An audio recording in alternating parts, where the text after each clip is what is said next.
Hindi umano si Senator Amy Marcos ang may basura ang pinagtatakpan. Ito ang kanyang tugon sa mga buwelta ni Senator Panfilo Lacson sa tinaguriang Minority Report.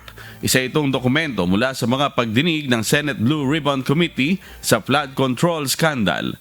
Mula ito sa Senate Minority Block na pinirmahan ng 6 sa 9 na miyembro ng minorya. Nakapaloob dito ang kanilang mga obserbasyon, findings, mga rekomendasyon at mga posibleng ihaing legislative measure. Ngunit sa isang panayam, sinabi ni Senator Ping na ang respeto ay nagbubunga ng respeto. Paano anya nito tatratuhin ng may respeto ang isang dokumentong sumisimbolo ng kawalan ng respeto sa komite at buong Senado? Kaya ayon sa senador, ang bagsak ng Minority Report ay sa basurahan.